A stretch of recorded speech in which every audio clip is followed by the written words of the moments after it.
Você pega aí todo tipo de governo, você vê que o executivo ele não anda sem o legislativo. Tem que caminhar junto, né?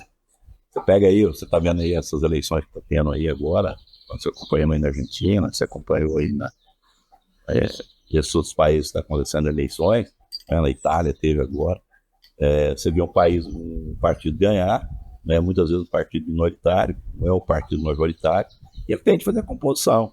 E essas composições passam justamente pelos legislativos, né? Alguns têm um sistema político diferente do nosso, é um sistema voltado igual o Brasil tem, que é o presidencialismo. Existe parlamentarismo, outro tipo de governo, mas tende a haver uma conversa entre executivo e legislativo, eles têm que caminhar junto.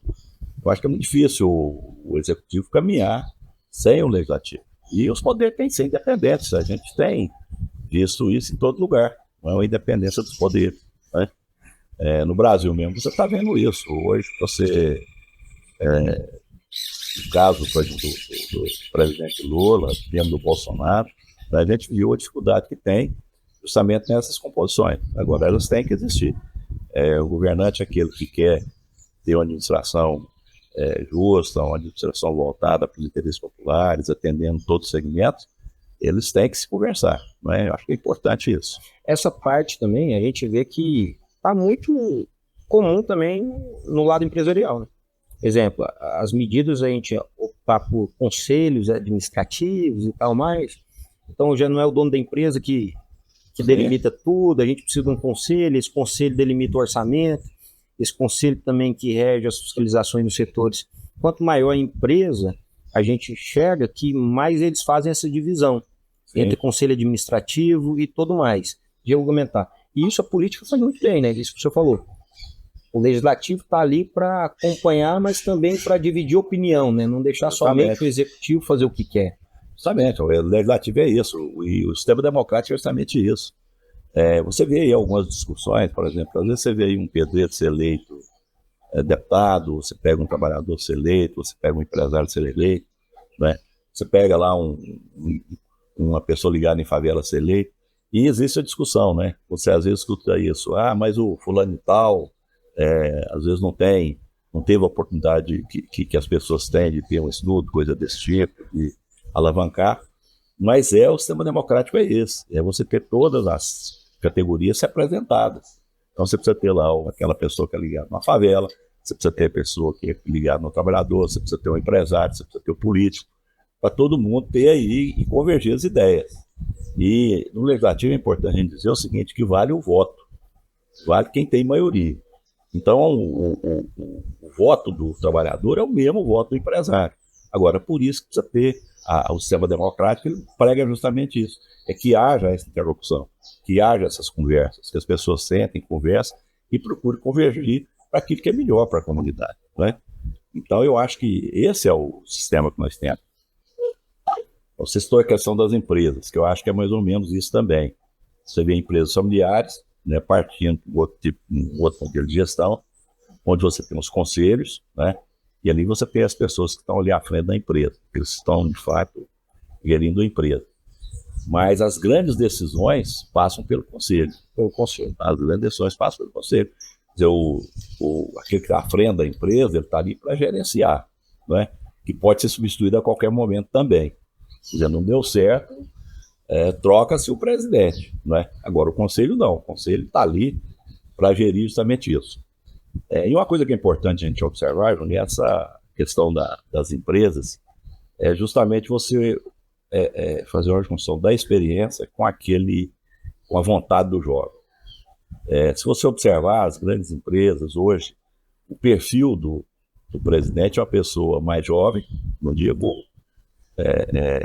deixar os idosos, vamos assim, de lado. Certo. Não, mas são pessoas mais jovens. Mas por quê? São aqueles que estão alavancando, são aqueles que têm coragem, são aqueles que enfrentam. Mas você pode observar que os conselhos, todos eles são formados por pessoas numa idade mais avançada. Uau. Aí o que é isso? É você juntar a experiência com aqueles que procuram aí, com aqueles mais jovens, que têm a vontade, que tem que vai em frente, que tem coragem, né? Que assume às vezes riscos, né? Uau. E a pessoa mais idosa, ela já é mais ponderada, ela já pensa mais, ela não tem uma decisão mais, vamos dizer assim, de momento. Opta pela segurança. Opta mais pela segurança. Então, tudo isso. Então, a gente tem visto isso também nessas grandes empresas. Quer dizer, você tem o senhor, né? Que é o equilíbrio, então, né? E é o equilíbrio, justamente isso. E na política não é diferente. Você tem que procurar esse equilíbrio. Eu tenho crescido muito com isso, sabe, Rogério? Por quê? Porque às vezes a minha vontade excede, eu tive já um momento de maturidade, que eu não tinha freio, vamos falar.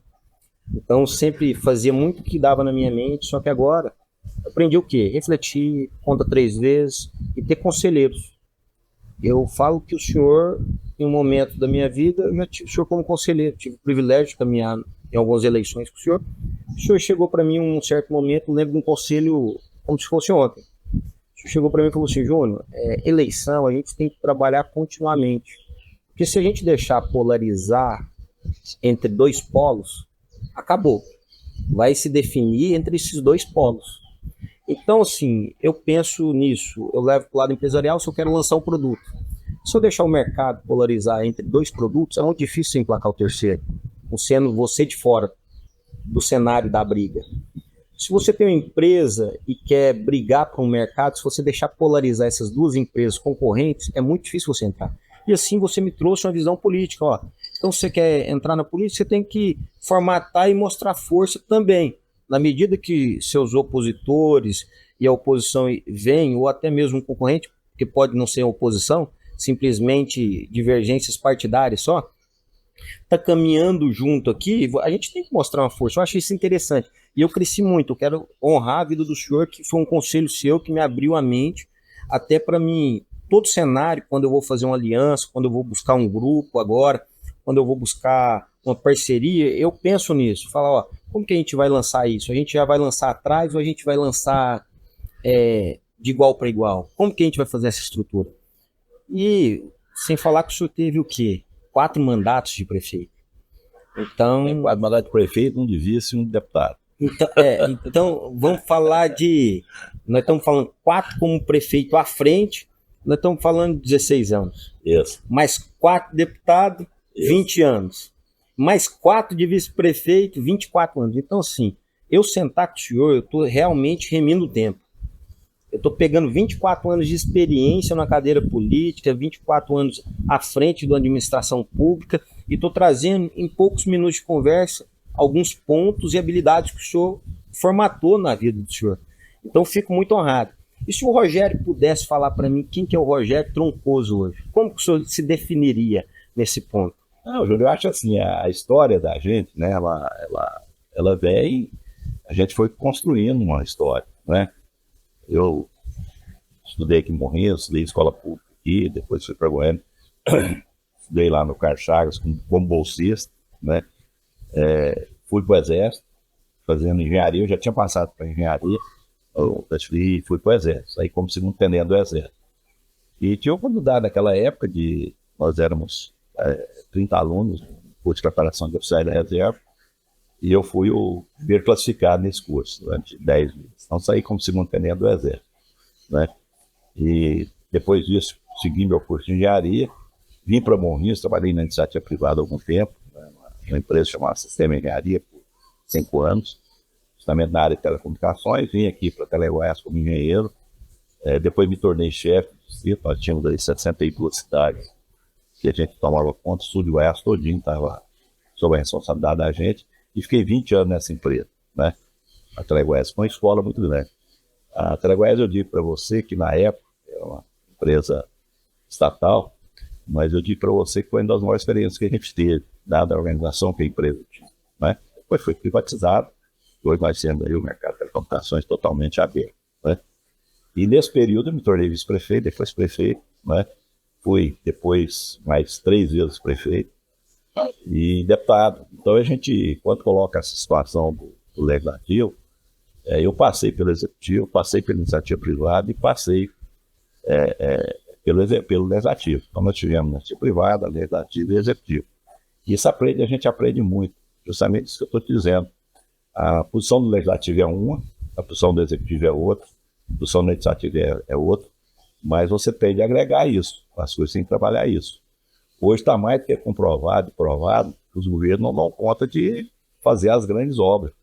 É necessário que você tenha parceria público-privada, é necessário que você tenha aí as empresas investindo dentro da sua, da forma de trabalhar, né, voltada principalmente também pelo lado social. Hoje você tem empresas aí que olham muito o social. Eu fiz um caso aqui de Morrinhos. Por exemplo, nós construímos aqui a Casa Lar José Passo. Foram R$ 1,5 milhão investidos ali, né, através do Fundo Municipal do Idoso, através da Prefeitura, nós como gestores, e recursos vindos do Santander. Não é? Mesma coisa aconteceu lá com a infância protegida. Não é? A Casa Lar de Infância Protegida, que hoje a Igreja Soel é que está à frente dela. Também recursos do Fundo Municipal da Criança e Adolescente, através da nossa gestão, não é? Foram aplicados lá. Hoje eu penso que em torno de 1.200.000, mais ou menos, foram aplicados ali, não é? Recursos também do Banco Santander, de outros parceiros, da iniciativa privada. Hoje você olhar, você tem o Banco Brasil com a Fundação, você tem a Fundação Bradesco, você tem a Fundação Paia. Então são todas empresas. Hoje a própria usina, a SEM, né, tem uma parceria hoje com a Igreja Sal da Terra. Então, se você for olhar, hoje, a iniciativa privada está investindo muito no social. Né? Mas por que isso? Porque ela sente também a necessidade de fazer a parte social. Os governos sozinhos não dão conta disso. Então, é necessário que essas empresas ajudem também. Hoje tem uma facilitação muito grande com a nação imposto de renda, as pessoas dedicarem parte do imposto incentivo, né, para a parte social, principalmente o idoso e adolescente. Destinação municipal. Então a gente vê assim que esse tipo de gestão, ela está acontecendo. Né? Hoje é o poder público, iniciativa privada, né, caminhando junto. As grandes obras no Brasil hoje, se você for olhar, estão sendo feitas em parceria, ou através de parcerias público-privadas. Né? Eu cito o caso aqui, por exemplo, o sistema de esgoto de Goiás. Você pega a Goiânia, hoje parte do esgoto de Goiânia, parte do esgoto de Rio Verde, parte do esgoto de Jataí, Rio Verde, Trindade, estão sendo feitos pela iniciativa privada. Não é? E são grandes investimentos. Você pega aí, se você falar, não, a Saneago vai construir o que foi feito em Goiânia nos últimos tempos, a Saneago não daria conta. Não é? A iniciativa privada veio e está bancando, é lógico. Ela também é a empresa que está ali fazendo, é uma empresa privada, ela também tem seus interesses, tem seu lucro, tem a sua participação, mas ela tem capacidade de investimento, coisa que muitas vezes o governo não tem. O que acontece muito com os governos hoje, você tem muitas obras a serem realizadas, mas você não tem poder de investimento. Né? Até a capacidade do crédito também, né? Sem dúvida. Eu vou citar um exemplo para você aqui, a questão da anel viária aqui. Nós tínhamos feito uma licitação, onde nós entregamos o anel viário através de um processo licitatório para a empresa fazer, né, uma obra estimada em torno de R$ 4 milhões, que nós estaríamos dando lotes em pagamento. Quer dizer, a prefeitura agora tocou com recursos próprios, mas quanto que a prefeitura gastou? Né? Vai gastar. Porque a obra ainda tem a parte de esgoto pluvial, por exemplo, para fazer, quase que mais de R$ 1,5 milhão, vai gastar ali R$ 1,5 milhão. Né? Então não terminou a obra ainda. Esse recurso poderia ser aplicado em creches, por exemplo, você construir creche, o recurso está gastando ali. A creche hoje você vai gastar em torno de R$ 1,2 milhão, R$ 1,5 milhão. E nós temos hoje necessidade de ter creche em Morrinhos. Nós precisamos cumprir uma demanda que existe. Precisamos atender uma demanda que existe para crianças de 4 a 6 anos, de 0 a 4 e de 4 a 6. Essa demanda precisa ser atendida. Né? Então são recursos que, se a iniciativa privada vem, ela vai investir, vai sobrar recurso, poder público aplicar em outras obras. Obras, às vezes, necessárias, principalmente nessas áreas sociais, que eu acho que são fundamentais. Eu vejo que o senhor falando isso, ainda mais confirma mais ainda os pensamentos que a gente não chega a grandes feitos sozinho. A gente precisa exatamente de uma colaboração, de um grupo, de unidade para a gente chegar em grandes feitos. E assim como uma parceria público-privada que a gente vê. A gente sabe que todo administrador, todo dono de empresa, empresário, ele paga muito caro pela decisão, né? Porque às vezes a partir do momento que eu como produtor rural, apanhei um pouco com isso agora, velho. Por quê? Porque lá atrás eu decidi, eu tiro o meu sustento da propriedade minha rural, supondo. Quando eu comecei minha atividade, quando eu tinha 15 anos de idade, meu primeiro investimento foi no imobilizado. E eu errei muito nisso. Então foi uma escolha de investimento que eu fiz que eu pago o preço até hoje. E quando a gente erra numa decisão, exemplo de investimento, que eu decidi então fazer no imobilizado e não no capital de giro, em alguma coisa que me desse condição de ter lucratividade do giro mobilizar e depois eu imobilizando esse lucro aqui, então fiz a conta invertida. Quando eu fiz essa conta invertida, até hoje as próximas gerações pagam preço. Que é meus filhos, minha mulher, quantas noites, a gente já não ficou preocupado com questão de capital de giro ainda. Então, hoje eu continuo vivendo da terra aqui, continuo produzindo para a subsistência da minha família aqui hoje. Me considero um agricultor de agricultura familiar. Muita gente pensa que agricultura familiar é o cara que só vive da enxada, não, mas é aquele que vive da terra. Sem dúvida. Então, eu me considero esse cara que vive do sustento da terra, e o maior desafio meu hoje ainda é fazer giro. É isso, é estar mobilizando e fazer isso com poucos recursos. Eu acho que o prefeito entende isso também, né? Por quê? Porque ele sabe que se ele errar naquele investimento, próximas gerações vão sofrer. Sem dúvida. Ele desbancou de um caixa. Sem dúvida. Como que é fazer essas tomadas de decisões, Algério? O João, veja bem aqui, ó, a questão dos recursos, provavelmente no poder público, eles são limitados, né? Você trabalha, eu diria assim, você trabalha no limite, né? Às vezes as pessoas pensam que está sobrando recurso, sobra recurso, mas muito pouco. O custo fixo ele é muito alto. Você pega E outra coisa, você traz um passivo também que vem de 30, 40, 50 anos atrás. Eu cito o caso, por exemplo, dívidas com o INSS, né? Que até hoje as prefeituras pagam. Previdenciários, tudo isso, né? Essa reforma da Previdência, por exemplo, que aconteceu no passado, quando você criou os Institutos Próprios de Previdência, no caso aqui o IPAM, né? A prefeitura puxou uma responsabilidade para ela. Principalmente as prefeituras, igual que é uma prefeitura antiga, prefeitura que tem mais de 170 anos, né? Você traz um passivo muito grande, são funcionários já, um número grande de funcionários aposentando ou pensionistas, e que a prefeitura tem de continuar ali pagando, sustentando isso. Então o Instituto de Previdência hoje, os municipais, é uma carga pesada para os municípios, né? Mas não tem como você sair disso. E a mesma coisa acontece com a União com relação ao INSS. Então, assim, você tem essas cargas, você tem esse passivo que veio de trás, né? Que é um compromisso que você tem de cumprir. Então, isso tem que ser levado em consideração. Esse passivo também que você traz, não é? Certo. Questão de dívidas que vem também, de longo prazo, dívidas fundadas, não é? Aqui em Morrinhos Mesmo tem uma dívida com a Selva, hoje ela deve estar aí na faixa de uns 20 milhões, mais ou menos, não é? Ela está até suspensa por questão de liminar, mas é uma dívida que tem. Uma hora ou outra vai pagar. Uma hora ou outra você vai ter que pagar. Então você tem que fazer essas provisões, provisionar isso. E pode chegar um determinado momento que chega em uma dívida para você que você tem aí de arcar com isso. Então, assim, hoje a receita de despesa da prefeitura, e sempre foi assim, ela é mais ou menos, você trabalha no limite. Se você errar, se você acontecer de tiver um deslize aí, você compromete para frente, sim. Nós temos exemplos de cidades aí que se encontram em situação difícil por dívidas que vêm lá de trás, né?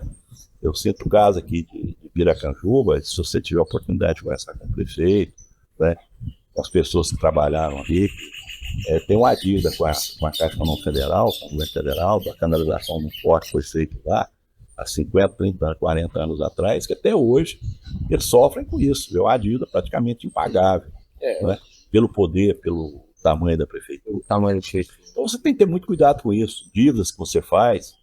Às vezes a pessoa faz uma dívida hoje, traz um benefício, assume um compromisso, mas vai pagar dali em 7, 8 anos, né? Você vai começar a pagar isso. Aliás, nem digo isso, hoje é 2 anos, você tem de carência, né? Depois você já começa a pagar. E é igual eu falo, o crédito tem, mas você tem que pagar. A dívida vai chegar, um dia ela chega. E às vezes você nesse momento não está preparado para isso. Então o gestor público tem que tomar muito cuidado com isso. Às vezes você faz uma coisa de momento, né? No momento é um negócio bom, mas e lá para frente? E o futuro? Como é que vai ficar? Qual vai ser o comprometimento disso? Se você prevê, às vezes, um aumento de receita, esse aumento não vem. Isso está acontecendo agora, né? Nós vimos aí prefeituras de dificuldades, por quê? O repasse do governo federal. Não, o repasse até que não tem caído. O pessoal tem tido E caiu coisa de 2%, 3% aí no caso do FPM, foi muito pouca queda do FPM. Ela não teve. Mas acontece que o custo fixo aumentou, a despesa sua aumentou. Você pega hoje, você vai numa feira hoje, você trabalha no setor, você está vendo isso aí, o quilo de tomate hoje é R$10, né? Você vai comprar aí um quilo de cebola, hoje está R$9. Produzir é muito difícil. Então, produzir é difícil e os preços aumentaram. É lógico que às vezes são produtos sazonais que tem sobe e desce. Você pega o caso, por exemplo, da soja. Você pega o caso da arroba do boi. Por exemplo, nós tivemos aí em final de 2020, a arroba do boi chegou a mais de R$300. O saco de soja chegou a 170, 180. 180. Não é? Hoje está quanto? Então, e aconteceu muito isso, você sabe disso com o produtor rural, muitos investiram, fizeram dívidas, né? Confiando o quê? Que esse mercado ia continuar em ascendência, né? E o que nós temos hoje? Nós temos hoje um mercado estável, vamos dizer assim, mas que que caiu, né? Aquele produtor que está bem capitalizado, ele não vai sentir problema, não é? Ele não vai ter problema. Mas e aquele que não está? Aquele que acreditou e que investiu, fez disso.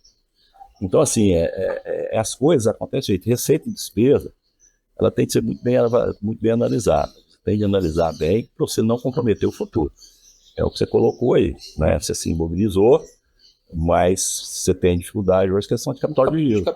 Né? É o que você trabalha. Né? E é o que acontece também com o poder público. Não é diferente, não.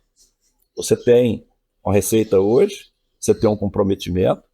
E outra coisa, algumas atividades não param. O custo fixo seu, não é?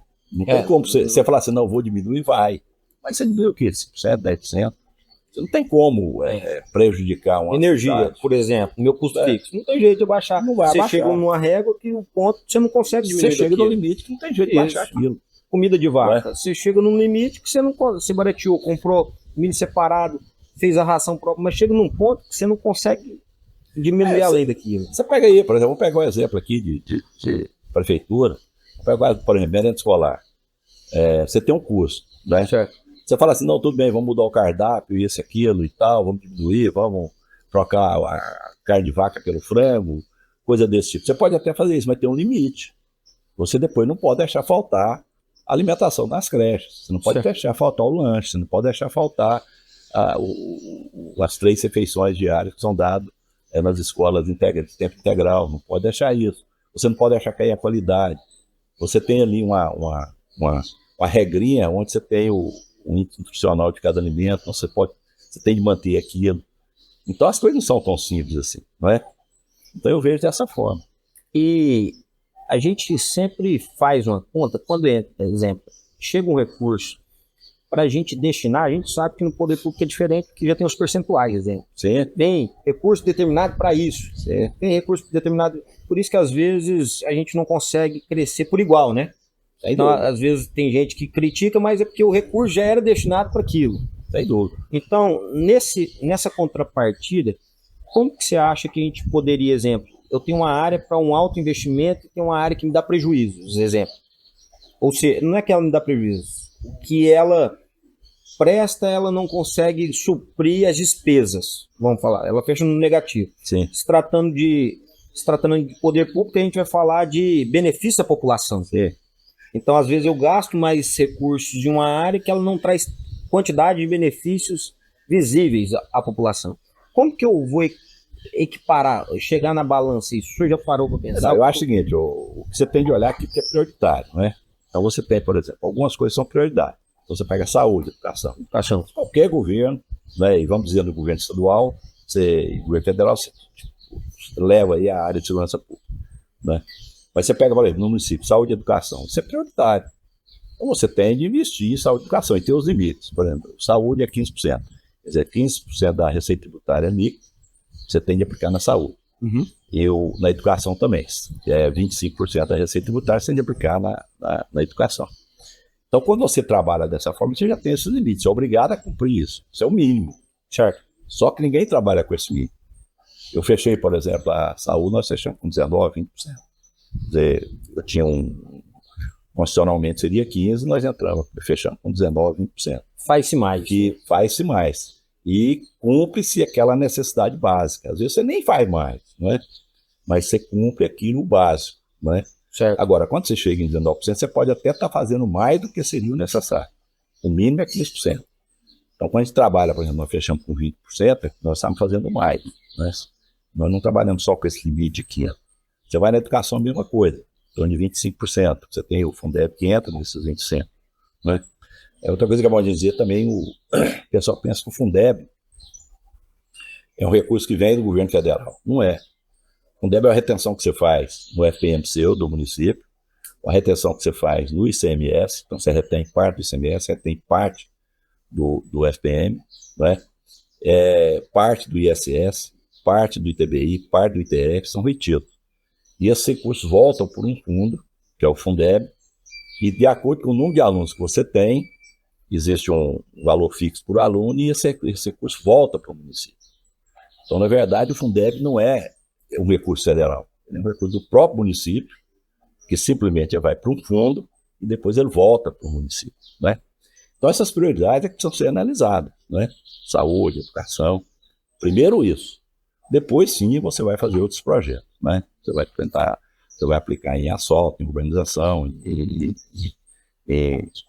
estradas rurais, em obras, vamos supor, que traga aí investimentos, coisas desse tipo, né? Outro pilar importante que a gente vê é preparar, fazer uma base para a próxima geração ter uma comunidade melhor do que a nossa.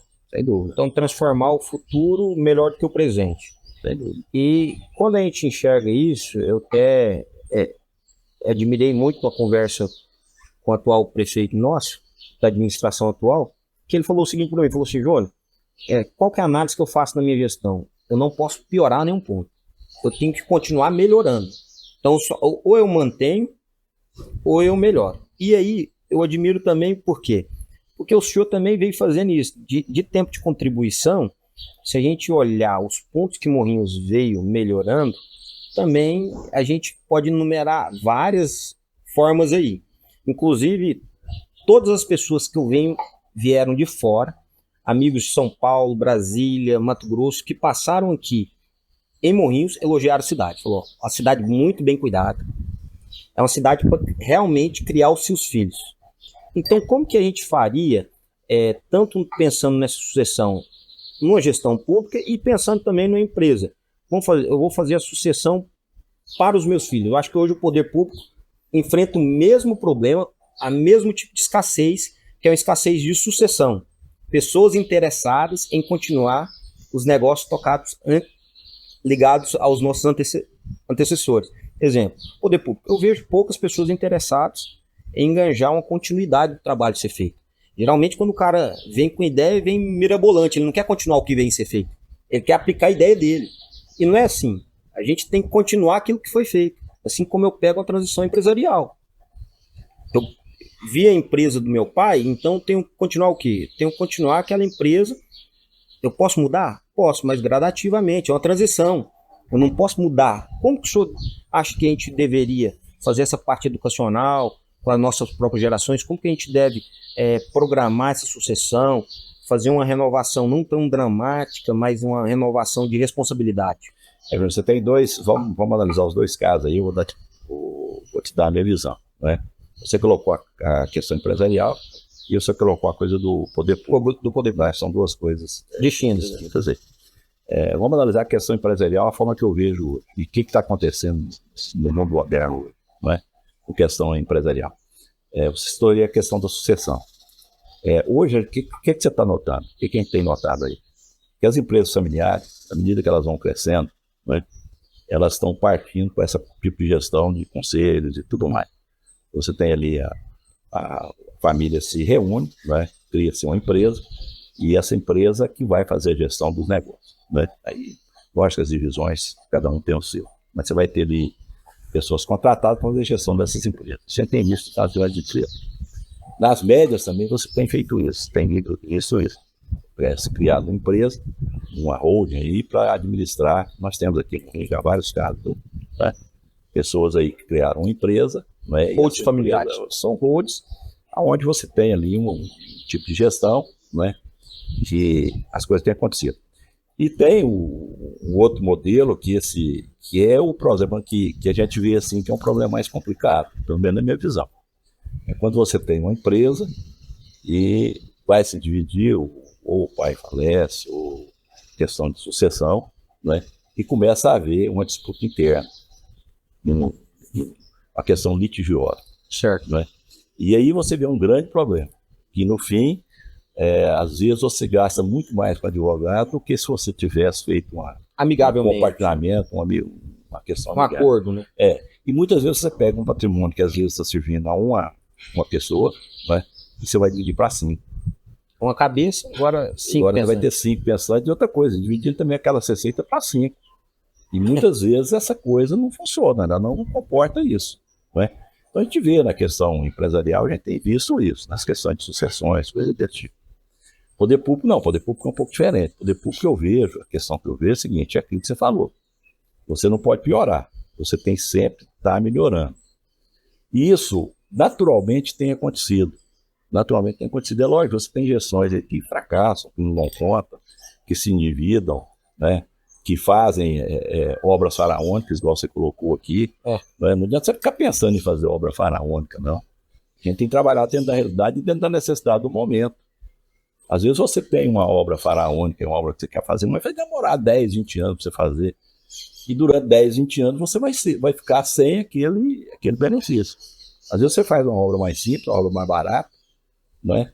Atinge a mesma afinidade que você quer, com o tempo você pode até melhorar essa obra, mas você leva o benefício de forma imediata, mas não digo imediato, mas mais rápido. Mais rápido. Quando nós citamos aqui o exemplo dessas parcerias público-privadas, o que é o problema da iniciativa privada? Ele é muito mais ágil, ele é muito mais rápido. Menos burocracia. Menos burocracia, ela não tem as dificuldades que você tem. Aqui, eu vou citar para você que é a GO 213, né? Começamos essa obra aqui em 2013, começou essa obra aí. Ganhou a ENSA, depois a ENSA deixou a obra, questão de acerto que eu digo assim, com relação à parte fiscal, parte de edição, tudo isso. Então, a ENSA deixou o preço, achou que o preço estava ruim e tudo mais, deixou a obra, né? Aí vem a CCB. A CCB entrou na obra, né? Houve questionamento, questão de tribunal, parou-se a obra. Quer dizer, nós já estamos indo para 11 anos, né, que a obra iniciou e não terminou. Agora, imagine você, essa obra na mão da iniciativa privada, uma parceria privada. Já estava pronta. E é isso que o governo está fazendo hoje, o governo tem feito. Por quê? Porque a iniciativa privada ela é muito mais rápida, ela é muito mais ágil. Outro exemplo que você tem, a questão dos hospitais, da gestão de hospitais públicos. Certo. O que as OS entraram hoje? Hoje as OS, todos os hospitais de Goiás, hoje, os grandes hospitais de Goiás públicos, todos eles, estão na mão da iniciativa privada. Estão na mão da iniciativa privada, não, das OS. Iniciativa privada é uma coisa, das organizações sociais. Por que estão na mão das OS? Porque elas são mais rápidas, elas compram rápido, elas têm condição de comprar, elas têm condição de contratar. Poder público não. Poder público, você comprar remédio, tem que fazer a licitação. Aí você faz a licitação, a empresa ganha, não entrega. Ou entrega só aquilo que é conveniente para ela. Ela ganha uma licitação, esse preço para mim é bom, entrega. Esse aqui não é, eu não entrego. Deixa o poder público numa situação bem difícil, certo? Então, assim, a gestão privada, as parcerias privadas, elas são muito mais rápidas. E o que eu digo é o seguinte, às vezes você faz uma obra, não é? Quer fazer uma obra faraônica, você vai demorar muito tempo para a população poder usufruir desse benefício.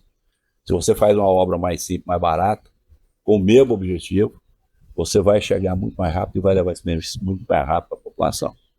E preço, principalmente quando você fala em investimento, em obra, você vai pagar de acordo com o projeto que você fez, né? Se eu faço um projeto aí e eu vou falar que eu vou usar só granito piso, vai me custar X. Se eu vou usar uma cerâmica, que pode ser uma cerâmica mais barata, mas que vai ter a mesma vida útil daquele granito, né, um pouco menor, eu vou pagar Y. Então eu vou fazer uma obra mais barata, mas eu vou chegar muito mais rápido que aquele benefício. E a gestão, eu vejo da seguinte forma, você tem que dar continuidade naqueles programas que são bons, certo? Se tem um programa que vem da gestão anterior, mas é um programa bom, por que eu não vou continuar com esse programa? Por que eu não vou dar sequência nesse programa? Por que eu vou paralisar uma obra se a obra já está com 30%, 40%, 50% pronta?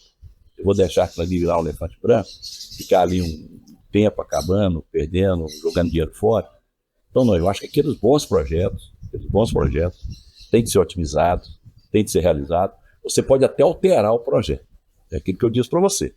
Se eu tenho uma obra caminhando, vai custar 10 milhões, eu consigo atingir o mesmo objetivo com uma obra de 5 milhões, alterando o projeto, mudando um tipo de construção, mudando alguma coisa, e que pode ser útil da mesma forma, que pode trazer o mesmo benefício, posso fazer isso, porque eu vou atingir o objetivo com um custo menor, né? Agora, o que não pode é você investir em obras faraônicas, obras que não traz tanto benefício à comunidade, tá certo? E ficar aí 5, 10, 15, 20 anos para realizar uma obra. É o cálculo, né? Custo-benefício. É o custo-benefício. Acho que você tem que analisar isso. Quanto mais rápido você usufruir de uma obra, você vai ter o benefício para ela. Vou te dar um exemplo para você aqui. O lago aqui, Recanto das Araras, né? Nós pegamos ali, estava a represa pronta, mas não tinha nenhuma estrutura. E a obra paralisada pelo IBAMA. Nós demoramos, conseguimos liberar essa obra e tal, tocamos a obra.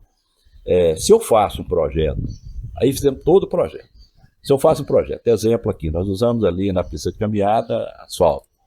Sim. Se eu fosse usar, por exemplo, broquete, um piso pavimentado, coisa ia custar para mim 2 vezes, 3 vezes mais, tá certo? Com o mesmo benefício, tá certo? Certo. Então vamos usar o asfalto como é barato, vai me atingir o mesmo objetivo, eu vou chegar vai atender lá. A população? Vou atender a população da mesma forma, né? Uhum. Aqueles primeiros parquinhos que teve lá, é o que eu falo para você, questão de dificuldade financeira, às vezes você não tem o recurso na hora, né? Então nós tínhamos lá um parquinho de madeira, foi feito por pessoas daqui, contratamos um carpinteiro, pegamos a madeira, fizemos o parquinho, né?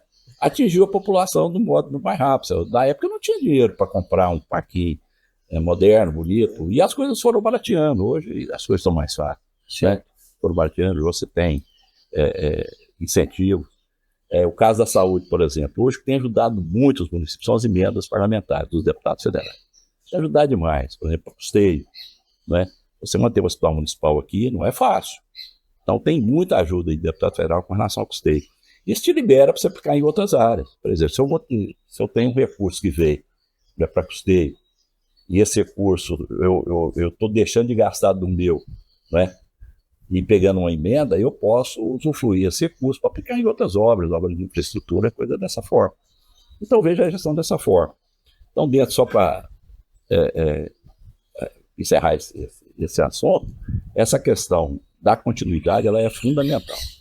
Você continuar as obras boas, contar aqueles programas que são bons. Hoje, se você observar, a maioria dos programas que estão sendo feitos aqui em Morrinhos, hoje, eu não digo Morrinhos não, mas no estado todo, são continuidades de programas anteriores, às vezes melhorados, né? Certo. Eu posso melhorar isso aqui, eu vou melhorar. Eu posso... Olhando com essa outra visão? Olhando com essa, posso chegar em mais benefícios. E isso aconteceu, eu tive até ontem, aliás, no sábado, até citei esse exemplo. Nós tivemos uma reunião na propriedade do Ronaldo, amigo meu, aqui da Igreja Sal da Terra. Um projeto chamado Projeto Alcance, um projeto muito bom, né? Voltado para idosos e crianças. E eu falava justamente essa sequência que eu acompanhei. E a vantagem da gente ter passado 4 anos à frente da Prefeitura de Morrinhos, esse deputado, ela nos propicia isso, diversas modificações que aconteceram ao longo do tempo, as mudanças que aconteceram ao longo do tempo, né? Eu sei o exemplo, por exemplo, a questão da criança e adolescente. Quando eu assumi a prefeitura, no meu primeiro mandato, em 93, nós tínhamos o SIM, Serviço de Integração do Menor, né? Que nós tínhamos? Nós chegamos a ter lá 180 crianças ali, eram crianças carentes, que iam lá para o SIM. Lá nós tínhamos horticultura, nós tínhamos lá uma sapataria, tínhamos lá a parte de marcenaria, tínhamos lá a parte atracional, de forma geral. Então os meninos tinham atividade o dia inteiro lá, mas trabalhando, né? Então eles tinham aula de manhã, à tarde ia para as oficinas. E oficinas essas, mais voltadas para uma profissionalização da época. O que era na época? Tem uma profissão aí. Tem uma profissão, né? Então você vai aprender uma profissão aqui, né? Essas crianças lá, ficavam lá durante todo o dia e trabalhando nisso. Aí veio o Estatuto da Criança e Adolescente, que veio em 91.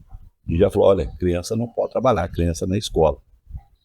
Quando eu voltei em 2004, voltei à prefeitura, já tinha acabado o SIM, praticamente estava Já não tinha mais marcenaria, já não tinha sapataria, já não tinha mais nada disso. Por quê? Porque aluno é na escola, né? Então, você tinha já acabado isso lá. O que nós fizemos? Nós criamos uma escola de primeiro grau, né? Uma escola técnica de primeiro grau lá, com a grade montada. Tínhamos outros programas sociais aqui na escola e o PET já estava em funcionamento. Já tinha entrado, ou estava entrando em funcionamento. E os meninos na época recebiam uma bolsa para isso, mas já dentro de uma outra visão. Então tínhamos ali 100 e poucos meninos crescem. Na época nós alugamos o Clube da Telegoiás ali, né? Mas dentro de uma outra visão, já voltado mais só para a área social e para a área de esporte, lazer, aprendizado, tudo isso. Então acabou essa parte de serviço. E as coisas vieram evoluindo. Quando nós voltamos agora, já veio a escola de tempo integral. O que aconteceu? Olha, o aluno agora não precisa ir para um programa social, ele pode ficar dentro da escola. Então ele vai estudar de manhã e à tarde vai ter as oficinas. Então ele vai ficar nas oficinas à tarde ou vai ficar na parte lá. Então o que nós observamos aí? De 93 para 2012, houve uma transição gigante. Já houve uma transição gigante com relação à criança e adolescente. Houve uma mudança substancial. Aí você tem hoje quase todas as escolas em tempo integral. O que está acontecendo com os programas sociais, igual o PET, tudo isso? Estão tendendo a diminuir. Vai até acabar esse programa. Vai chegar uma hora que você vai ter oficinas, vai talvez oficinas menores. Por quê? Porque vai estar tudo na escola. Vai estar tudo na escola, que é o lugar da criança, na escola. Então nós estamos caminhando para isso. Mais escolas de tempo integral. É um programa que tem de continuar a questão das escolas de tempo integral, só que precisa adequar essas escolas. O grande problema que nós temos com as escolas de tempo integral hoje é que são escolas que já vieram de 50, 60 anos construídas atrás, que não tem estrutura para uma escola de tempo integral. Aí você tem que começar a fazer os puxadinhos. E os puxadinhos são ruins na gestão. Os puxadinhos são ruins nos investimentos, não é? Hoje sabe que mais barato é construir do que reformar, né? Justamente, outra coisa são escolas antigas, escolas que têm 50, 60 anos, né, que não permite espaço pequeno. Então você tem de ir fazendo essas adaptações, né? Então isso não é bom. Então o que tem que se fazer hoje? É justamente procurar fazer escolas que atendam esse tipo de modalidade que nós temos hoje. Nós construímos aqui em Morrinhos, para você ter uma ideia, 6 creches. 6 creches. E todas elas foram construídas justamente para atender em torno de 150 crianças dentro dessa modalidade, já com estrutura moderna, com sala, com refeitório, né? Com lugar para as crianças ficarem, com espaço. Né? Porque não adianta também você chegar e jogar as crianças ali num espaço pequeno. Então você tem de ter esses espaços. Deixa eu dar um exemplo para você aqui dessas mudanças que aconteceram. Nós construímos aqui o Terminal do Trabalhador, lá no setor, ali na divisa de Santa Fé, com o setor Cristo, né? Terminal do Trabalhador. O que nós temos lá? O que nós construímos lá? Isso eu falo para você de visão de futuro. Abaixo da Avenida F. Você olhar o futuro. O que nós tínhamos na época? Você não deve se lembrar disso, mas nessa época, 91, 92, foi quando entrou aqui em Morrinhos, nós tínhamos as lavouras irrigadas, feijão, né? E em 93 nós entramos com tomate irrigado, tomate industrial, que é a Olé veio, foi quando nós trouxemos a Olé para Morrinhos. Essa época veio Brambila? Primeiro depois. Então a Olé, veio a Olé com tomate irrigado, na produção de tomate industrial. O que nós tínhamos na época aqui? Você chegava, a hora que estava 5 horas da manhã, né? Você via os caminhões saindo mais, era no setor São Francisco, era o setor onde você tinha o pessoal mais carente. Você chegava ali, você tinha aí, na época, o pessoal que contratava essa mão de obra que eles chamavam de boia fria, né? Que você tinha boia fria. Aí você chegava lá, você via um caminhão sair 5 horas da manhã, caminhão mesmo, caminhão normal, de carroceria, levando crianças, levando velhos e levando pessoas para trabalhar nas lavouras de tomate. Na cata do tomate e do feijão. Pessoa ali para catar o tomate e o feijão. Você chegava lá, e 5 horas da manhã, você viu o caminhão correndo. Aí quando você via pessoas idosas subindo no caminhão, maior dificuldade do mundo. Subindo lá no pneu, um ajudando, outro levando. E crianças, é difícil trabalhar até naquela idade. E crianças levando crianças para trabalhar também. Levando crianças ali para trabalhar. E nós vimos aquilo, falou, peraí, mas isso está errado, não pode. A pessoa sai para tomar café, a pessoa sai com criança, a pessoa sai idoso. Nós vamos dar um jeito de mudar isso. Aí nós construímos o Terminal do Trabalhador. Né? O que nós fizemos no Terminal do Trabalhador? Nós tínhamos lá uma creche, fizemos uma escola e fizemos o terminal, que é onde é que você tinha a quadra de esportes e tinha ali espécie de uma plataforma para o pessoal embarcar. Se você falar isso hoje, fala, não, mas isso não existe. Mas era o que tinha na época. O que nós fizemos lá? Você pode observar lá no terminal, de fora, ali do lado externo da quadra, você vai ver que tem uma plataforma lá de mais ou menos 1,20 m, 1,5 m de altura lá. Com uma escadinha de lado, um portãozinho que liga com a rampinha ali.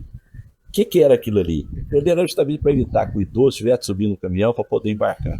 Que ele tomasse o seu café, subisse ali na plataforma, embarcasse no caminhão, pelo menos ia ter um jeito decente de embarcar. Você fala assim, estava certo? Não, mas é o que tinha na época. Era um momento que a gente estava vivendo, tá certo? Isso com o tempo foi indo, acabou, hoje não tem isso mais, né? Hoje são ônibus que levam o pessoal. Mas era um momento que você vivia, né? Então o que é isso? É você ter uma visão seguinte, peraí, o lado social, o lado das pessoas. Como é que você não olha o ser humano? Como é que você não olha essas pessoas? Então a gente tinha essa preocupação. Então criamos o terminal para isso. Qual que era a ideia? Que a pessoa fosse lá, se ela tivesse criança, deixasse o menino na creche, tinha lá um conjunto de banheiros, tudo lá, deixasse o menino na escola. Quando ele voltasse à tarde, ele pegaria ali a criança, tomaria o seu lanche cedo, né? Colocamos até na época uma vaca mecânica lá, leite de soja, mas dava dor de barriga. Teve que abater a vaca. Mas essa é a verdade, tá certo? É o que se tinha na época, né? Agora os tempos foram mudando, as coisas foram acontecendo, foram mudando, e a gente tem de acompanhar essa evolução dos tempos. Eu acho que o importante do gestor é isso, você acompanhar a evolução dos tempos, você acompanhar as coisas que estão acontecendo no mundo. Hoje é partir para parceria com a iniciativa privada. O poder público não dá conta sozinho, você tem que ter parceria. A iniciativa privada tem que participar. Aí você fala assim, não, o empresário vai ganhar. Mas essa é o modelo, o empresário tem que ganhar mesmo. Mas o risco que ele corre, eu acho que é muito maior do que o ganho, às vezes. Lógico, você tem que prestigiar o empresário. Ele ganha pouco pelo risco que ele corre. Ele tem que ter o ganho dele, sim. Isso é o sistema capitalista, né? É isso. Se você trabalha, você tem que ganhar. É isso. Né? Agora, remuneração. Quanto custa uma obra para ficar parado 12 anos? E quanto custa uma obra para você fazer em 3 anos? Aí você tem qual o benefício que a comunidade está ganhando com isso? Isso, encurtando os tempos, né? Você vai encurtar o tempo, o benefício vai chegar mais rápido.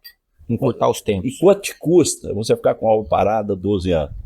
Quanto te custa você ficar parado uma obra 10 anos, 5 anos, 6 anos? Quanto te custa isso? Você tem que botar a guarda, você tem que estar ali, o tempo vai acabando com tudo. A hora que você chega, você tem que fazer terraplanagem de novo, você tem que fazer obra de arte de novo. Quanto custa isso? Então, isso custa muito mais caro. Fica muito mais caro você começar e não terminar. Começar e não terminar do que você começar e terminar. Mesmo com um custo mais alto. Eu nem digo que tem um custo mais alto. Se você só mais... Custo efetivo. Não é um custo mais alto, porque o custo é o mesmo, é só que tem correção, tem perca, as coisas vão acontecendo. E a iniciativa privada não, ela é muito mais rápida. Então essas parcerias com privados, elas são fundamentais. Você pega o Cora lá em Goiânia agora. O governador fez essa parceria com a Fundação Hospital do Amor lá de Barretos. É uma parceria com a fundação. Lá é uma fundação. O ano que vem vai estar funcionando. Tá certo? Coisa de quantos anos? 2025, o governador falou em dezembro de 2025 já vai ter a primeira internação lá voltada para criança. O Hospital do Câncer voltado para tratamento de câncer. 2025, quer dizer, nós estamos falando de 2 anos. 2 anos de execução. Tá certo? Agora vai lá ver quantos anos tem que o Hospital de Águas Lindas está em construção. Um hospital grande de Águas Lindas, que é um hospital regional. A gente sabe que tem uma contribuição grande até com a capital federal, né? Quanto tempo tem que estar parado lá, que a população está lá pegando ônibus, lá brigando dentro do transporte coletivo para chegar em Brasília, para tratar. Não é?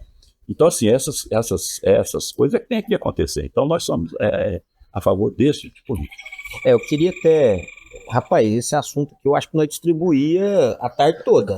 O que está na mente agora, trabalhando para mim executar aqui, eu tenho algumas tarefas.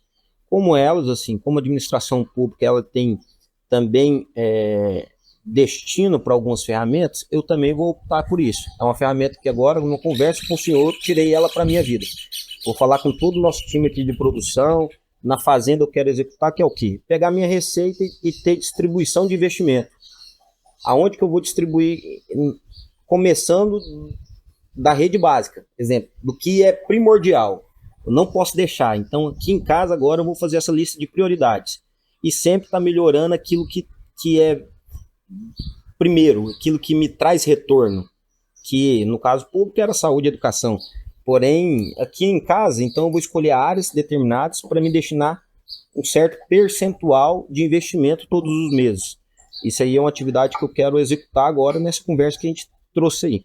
Outra coisa, eu queria agradecer também ao Mauri, um deputado, amigo nosso, que sempre esteve aqui presente em Moinhos, e a gente falando de recursos à saúde, eu tive a honra também de entregar para o senhor uma emenda sobre cataratas. Isso. Sobre cirurgia de catarata. Foi eu e o assessor, que era assessor jurídico, que era o Pedro Buritizal. Então, sim, obrigado, deputado, por sempre estar atendendo a população morriense, sempre estar olhando por aqui. Isso é muito importante. A gente tem um amigo que olha por nós, né? Sem dúvida. Aí eu quero aqui, Júnior, foi até bom você falar no Mauri, eu quero aqui parabenizar o Mauri. Ontem eu estava vendo e vendo a internet, eu vi lá no perfil dele, né, ele falando da história da vida dele, como é que ele começou, o trabalho que ele teve, a forma que ele chegou a deputado federal. O Mauri é um exemplo daquilo que ele trouxe uma renovação na época. Talvez o trabalho que ele fez ao longo do tempo, ele contando da época dele tirador de leite, depois virou inseminador, depois virou candidato a vereador por uma questão, às vezes até que ele teve lá um problema que ele teve, e ele contou toda a vida dele. Então é uma história muito bonita, né? A história do Mauri é uma história muito bonita. É a pessoa que venceu através do trabalho e através da vontade que ele tinha. E eu quero honrar ele, que ele é um tipo de pessoa que eu sei, que ele não negocia princípios. Não, ele é um cara que ele tem a posição dele. Ele é íntegro. Ele tem a posição dele, ele tem o jeito dele ser e ninguém vai mudar, né? É o jeito dele. Então, assim, eu vi a história dele, vi ele contando tudo, e é uma história muito bonita. E é um exemplo. É um trabalho diferente, não é? A maioria são poucos casos que acontecem aqui, não é? Ele é aquele tipo se você for ver aquele passo a passo dele, não é fácil chegar do jeito que ele chegou. Ele conseguiu quebrar todos os paradigmas, né? Ele saiu lá de baixo e conseguiu chegar contra a vontade. Nunca perdeu a eleição? Contra a vontade de muitos, mas conseguiu chegar. É mérito dele, né? Ele conseguiu levar aquela imagem e conseguiu, não é? Dentro dos projetos dele, né? Então, assim, é interessante, eu quero parabenizar por isso. É bonita a história dele, acho que é uma história bonita, e é um deputado que tem a posição dele, ninguém pode questionar. Ele é um case de sucesso, né? Tem a posição dele. Ele não tem receita para seguir, não é um personagem, ele é propriamente... ele. Eu falo para ele que ou o cara gosta demais dele, ou odeia demais ele. Eu acho que até odiar, até que não. É lógico, quando a gente fala em odiar, não é assim odiar. É pontos, né, de discordância. Pontos de discordância, não é odiar. Não tem nada contra ele. Né? Pontos de discordância. As pessoas não têm nada contra, mas tem pontos de discordância. Um negócio é sempre tem pontos de discordância, outra coisa é odiar, né? Eu acho que você ter coisa que você não concorda e isso é normal. Agora, odiar é diferente. O cara quer ver o cara, não, aí é outra história. Mas tem muita gente que torce para dar errado do que deixar neutro. Tem pessoas que priorizam no cara dar errado. Verdade. Então, parabéns aí, parabéns, deputado, e parabéns pela sua posição, sempre defendendo nossos princípios, defendendo a família também, é um patriota que nós temos. Então, parabéns, você tem minha admiração, honra e respeito. E amizade também, né? Outra coisa, Rogério, para a gente tá trazendo uma sucessão, como que a gente faz um planejamento de sucessão? Eu vejo assim, que o senhor tem 4 mandatos, logicamente, o senhor sabe que um dia o senhor vai parar. Um dia vai pendurar a chuteira e vai falar assim, ó, quero ficar só comendo pamonha doce na pousada. Isso não vai acontecer.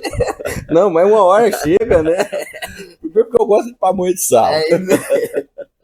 E esse encontro, acho que não vai ter essa de ficar na pousada, não. Acho que isso aí não, né?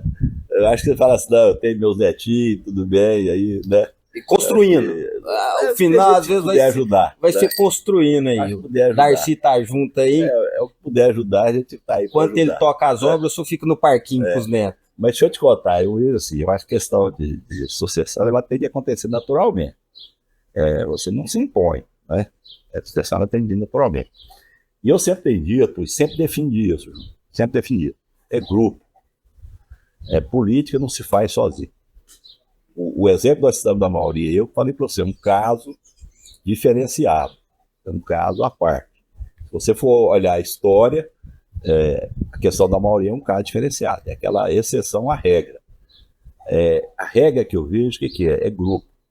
É você trabalhar dentro de grupo. E o grupo, aí eu vou usar o que o Willis Cezanne falar, né? Que é o nosso patriarca maior, é aquele que teve uma experiência, um trabalho muito grande, que morreu com 90, 80 e quase 90 anos. Trabalhando E ativo na política. O que ele fala?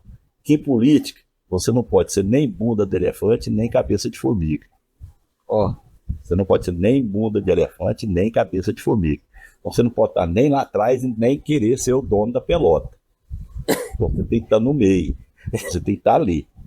Uma hora, sua hora chega. Uau.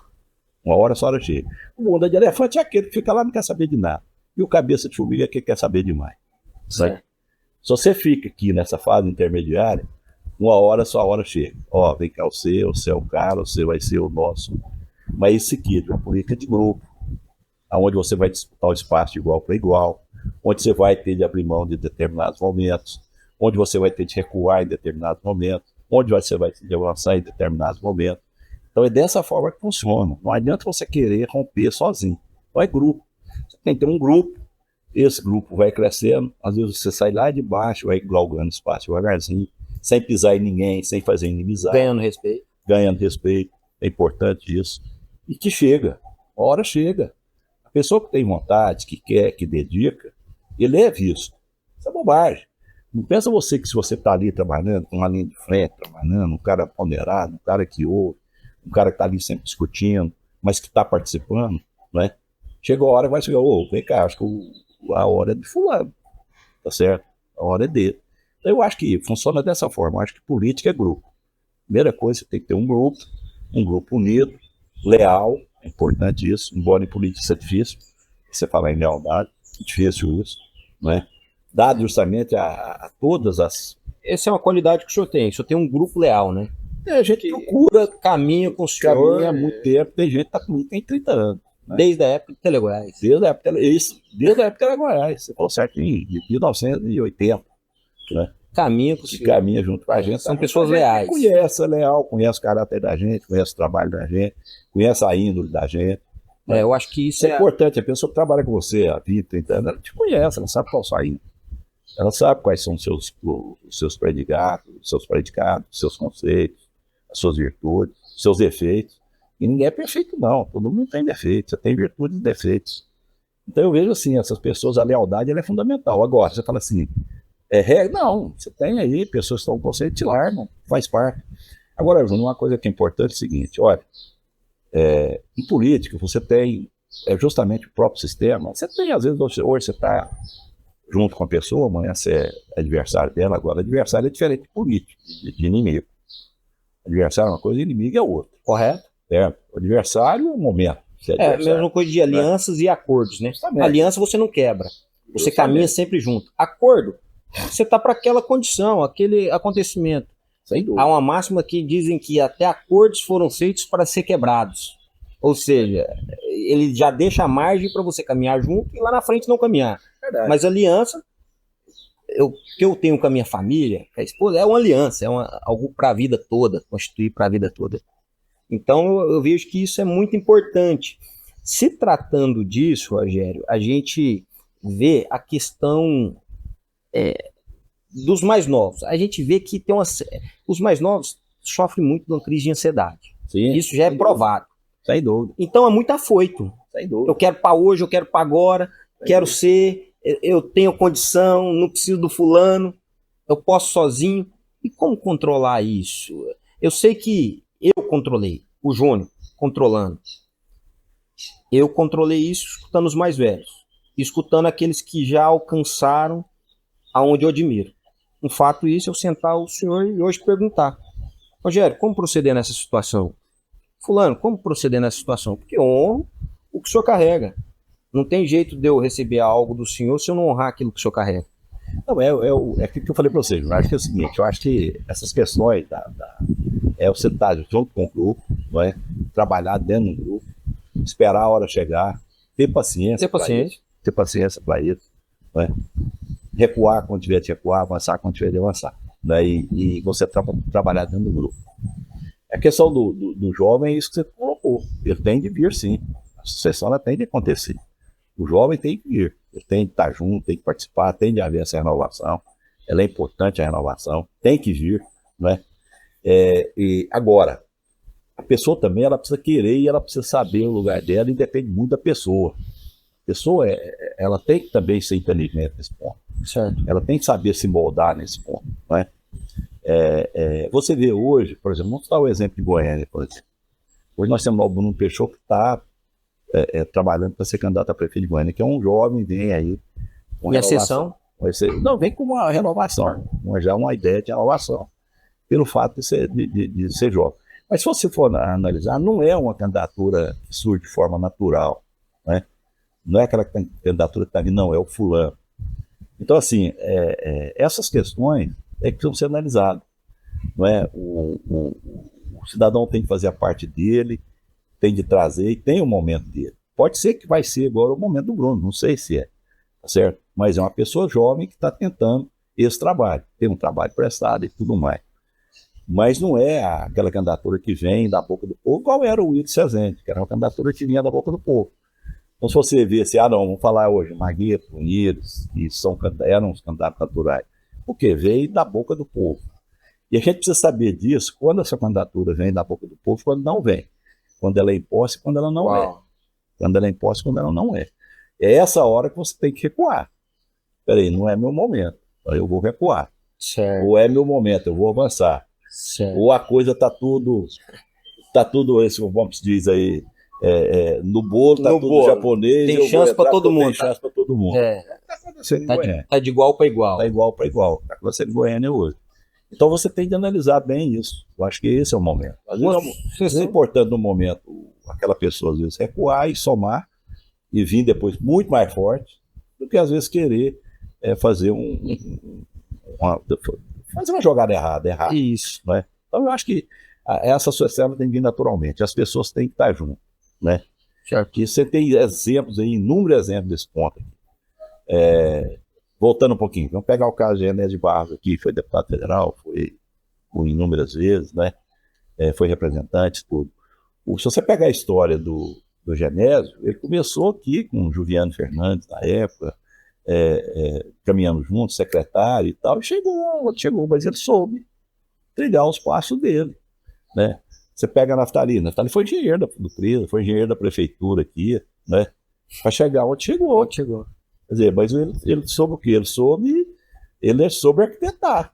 Ele ficou dentro de um grupo, chegou na hora, o Elinês era o prefeito, ele era engenheiro da prefeitura, tocava as obras todas, né? Soube fazer o meio de campo, chegou na hora, conquistou as lideranças maiores, né? Que eram os líderes dos partidos na época, conquistou todo mundo, falou, não, o candidato nosso vai ser o Naftali, tá certo? Então, tudo isso enfrenta. Meu caso, por exemplo, quando eu fui candidato a prefeito a primeira vez, o candidato natural era o Arena. Agora eu fiz meu trabalho, briguei dentro do partido, procurei galgar meu espaço, mas chegou uma hora que eu falei, eu tenho que recuar, porque o candidato é o Arena. E nessa hora o Arena abriu mão para mim ser o candidato e ele veio de vice comigo. Mas eu tive a paciência de esperar, porque se eu fosse bater de frente, ou nós íamos rachar o partido, ou nós íamos rachar o nosso grupo, e nós corríamos e perder a eleição. Certo? Então, tudo isso que tem que ser analisado. Então, o jovem tem que saber também, aquele que está vindo, ele tem que saber também qual o momento dele. A gente buscou agora, falando numa conversa dessa, eu vejo claramente que o defeito, às vezes, não é em passar o bastão, é em quem está recebendo o bastão. Ele não está sabendo, às vezes, a hora de pegar. Justamente. Numa corrida de bastão de revezamento, você tem que esperar aquela linha para você começar a correr para outro pegar e te entregar o bastão. Justamente. Você não adianta querer pegar lá no começo. Justamente. Então, é até interessante isso. Tem um ditado interessante. Um ditado diz o seguinte, olha, o cara chega, entra no ônibus, Aí ele quer sentar de lado do motorista e ficar na porta. Aí eu falo, peraí, eu tô aqui há mais tempo, você vai pro final. Na janela, é o famoso sentar na janela também, né? Né? Então, esse tipo de coisa é que o cara tem que saber, peraí, é hora de eu sentar na janela, é hora de eu querer andar junto com o motorista, ou eu posso ficar mais atrás um pouquinho e chegar lá. Tá A certo? gente fala que Morrinhos peca muito ainda por questão de não ter um deputado, mas isso se deve a uma unidade, né? Pô, é muito difícil hoje. É, questão do deputado morrer hoje é muito difícil hoje. Hoje, assim, você ter um deputado da cidade é muito difícil. Você acredita que essa é uma missão difícil para Não, frente? é difícil. Não tem dúvida que é difícil. Como que a gente trabalharia para vencer essa dificuldade? Olha, porque qual que é o... Eu não digo nem assim... Não tem um negócio chamado densidade eleitoral, né? Certo. O que é a densidade eleitoral? É aquela cidade que tem votos, eu não digo para eleger um deputado, mas que dá aí 70% da eleição do deputado. Certo. A base dele, não digo nem uma cidade, mas a base. Ele tem uma base que garanta para ele 70% da eleição. É onde ele vai buscar 30% dos votos fora. Ele vai lá fora buscar 30% de votos. Certo. O que acontece hoje nesse tempo que nós temos? Infelizmente, a densidade eleitoral de Goiás mudou. Se você pegar ela de 20 anos para cá, ela mudou substancialmente. Se você tinha aqui o sul, você tinha o norte mais fraco, o nordeste bem fraco, o sudoeste um pouco mais forte. E o entorno de Brasília, terra de ninguém. Né? Onde você chegava ali, gente chegando todo dia, cidade chegando todo dia, um relacionamento muito grande com Brasília. Bairrismo nada. Não, um relacionamento muito grande com Brasília. Né? Codependência. O pessoal conhecia muito, conhece, até hoje. Trabalha em Brasília e mora lá. Né? Mas diminuiu muito hoje também. Né? Porque as cidades hoje estão tendo vida própria. Correto. Né? Você pega ali Águas Lindas, você pega Valparaíso. Hoje tem vidas próprias, ela já tem lá o seu... Lógico, depende muito de Brasília, não tem toda nenhuma. Mas elas são cidades grandes, já, né? Mas depende muito de Brasília. A densidade eleitoral de Goiás hoje ela mudou para o entorno. Hoje você pega o entorno de Aparecida, entorno de Goiânia, entorno de Brasília, né? Tem aí uma densidade eleitoral muito maior do que eu sou aqui. Vamos analisar aí, o entorno de Brasília hoje tem 6 deputados estaduais. 5 ou 6 deputados estaduais. Você vem aqui do sul, nós temos um, né? Só um. Nós temos aqui o Gugu Nada, certo? Um deputado estadual no sul. Mas por que isso? Porque nós temos cidades aqui no Porto de Morrinhos com 30, 40 mil eleitores. No fim de vídeo, o candidato que tem muito aí sai com 10, 12 mil votos, arrebentar a boca do balão. Aí você tem que buscar 20 mil votos fora. É muito, né? Você tem que buscar 10 mil buscar votos 20 mil votos na casa do outro? Com emenda hoje, que os deputados têm emendas hoje.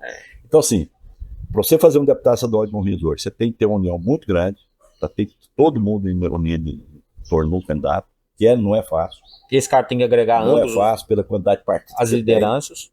Pela quantidade de partidos que você tem, não é fácil você conseguir essa união. É difícil. Certo. O cidadão tem que estar muito bom e tem que ter muito traquejo. Certo. Para ele conseguir juntar todo mundo em torno da candidatura única. Pode acontecer? Pode.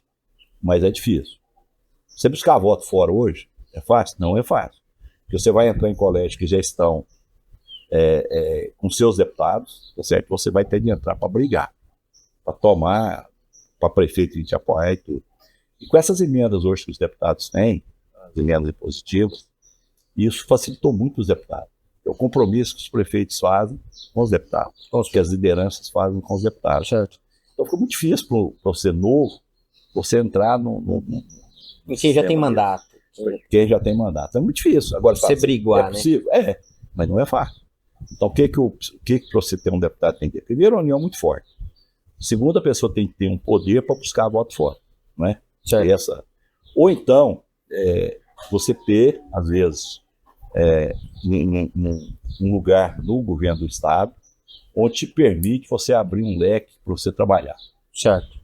Mostrar serviço. Mostrar serviço. Eu não digo nem uma secretaria, mas uma diretoria forte, onde você tenha condição de fazer um trabalho voltado aí pleiteando um mandato de deputado futuro. É possível? Você pegar uma diretoria forte, onde você tem condição de fazer um trabalho bom, onde as pessoas têm condição de te ver, onde você tem condição de trazer apoio. Benefícios também à população. Né? E a gente tem visto isso, pessoas que estão procurando esse espaço. Né? Uhum. Pessoa que às vezes está num cargo do governo, onde propicia para ele abrir novas alianças, abrir novos apoios. Eu vejo dessa forma. Então, assim, você falar assim, é fácil um deputado estadual de Morrinhos? Não, não é fácil. É difícil, é muito difícil, mas é possível? É, mas tem que haver, no meu entendimento, esse tipo. E outra coisa, às vezes você acertar o partido. Porque com o modelo eleitoral que nós temos hoje, se você acerta o partido, que também não é fácil, você às vezes um partido pequeno, certo, onde vai qual o risco de não bater o dois ou três, então, corre o risco de não bater o coeficiente. Mas são formas que existem. Agora fala assim, é possível? Mas tem que ter toda essa, isso na minha visão, ter toda esse entendimento. Outra pessoa que a gente vê que tem evoluído gradativamente e tem respeitado esse tempo de aceitação é o nosso vice-governador também, né? Sim. Parabenizando ele, que ele vem articulando. Errou na eleição passada. Prematuramente. Errou, mais ou menos dentro dessa visão. Tá certo? Foi feito todo um trabalho para que o Daniel fosse visto do governador Caiado naquela época. Né? Ele tinha condição. Ele quis ser candidato e tal, e insistiu. Agora, quando a gente fala errou, em certo ponto, porque ele também conseguiu o seu espaço. Respeitou também. Respeitou.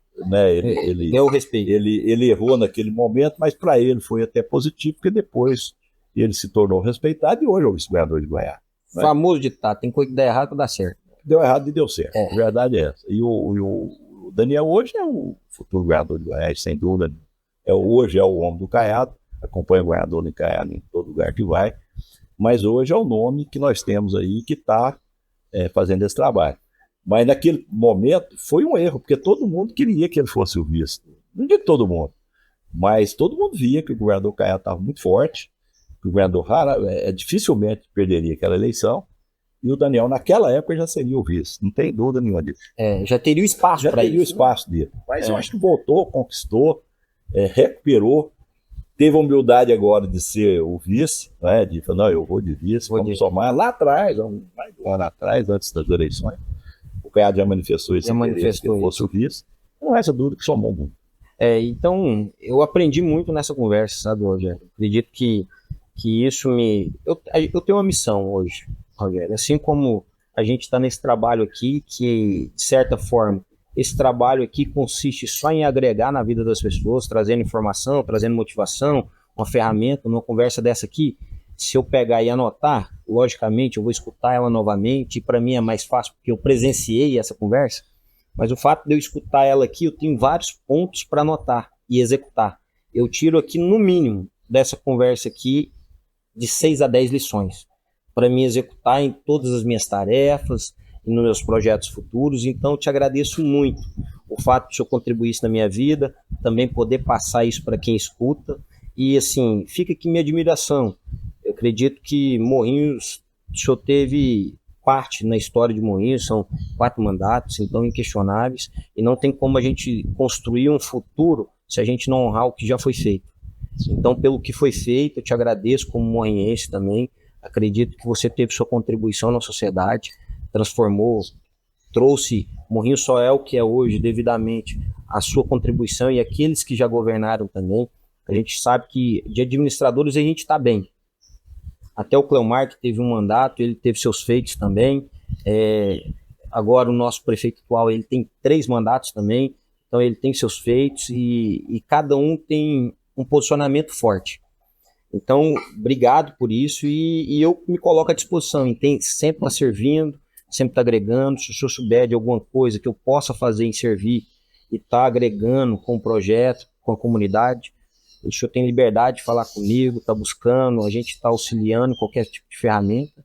E é isso, muito obrigado. Fico honrado mesmo de poder sentar com o senhor. E vou pedir isso mais algumas vezes. Eu quero estar mais perto, quero estar buscando informação, quero estar aprendendo. Eu acho que isso tem mais a me beneficiar do que até o senhor, mas eu também espero retribuir isso ao senhor. Olha, Júnior, eu só quero assim encerrar, né, para a gente encerrar, eu quero assim, de forma bastante rápida, essa transformação que houve em Morrinhos, né? Porque assim, Morrinhos, a gente vê a transformação que Morrinhos teve nos últimos anos, outros tinham tentado aí. Por que eu quero trazer esse assunto à pauta? Dentro dessa visão de você enxergar o futuro, você procurar o futuro, você ter achar que as coisas podem melhorar para uma cidade, tá certo?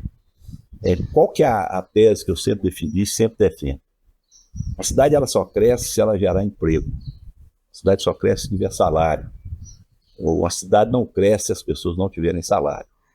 Hoje você vê muitas cidades que vivem, às vezes, à custa do poder público. A maioria das pessoas estão ligadas à prefeitura, fica ali naquele... Ou às vezes só um tipo de cultura, ou ser uma cidade que produz soja, só tem agricultura, e não tem uma diversificação de atividade.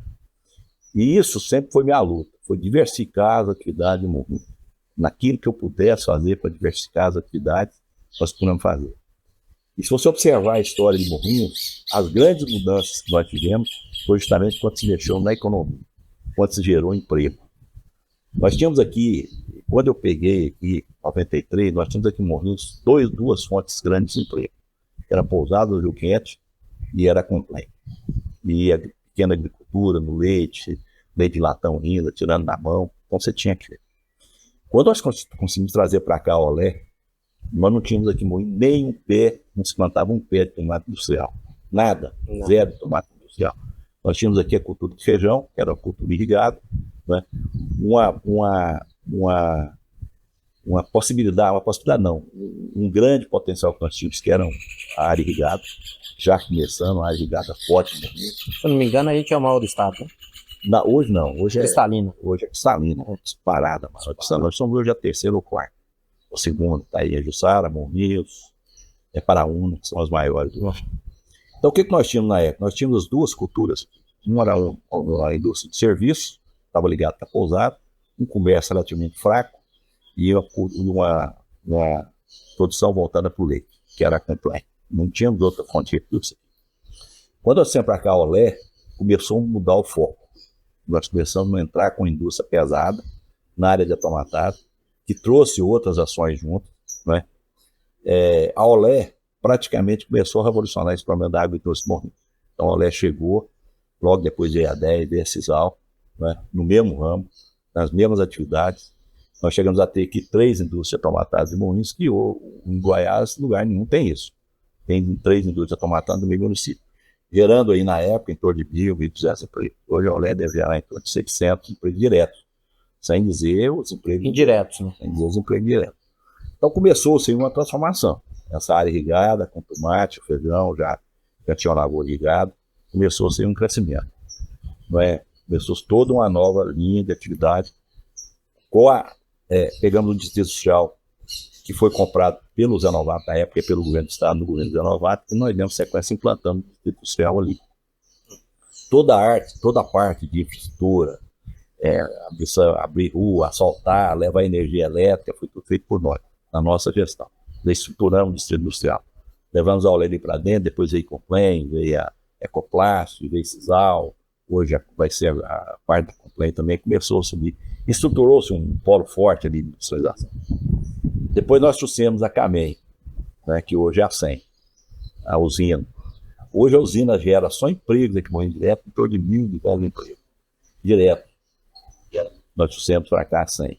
Então nós trouxemos o quê? Veio tomate, veio a cana, veio o leite, veio a lavoura irrigada, veio a agricultura de cerqueiro, que é muito forte.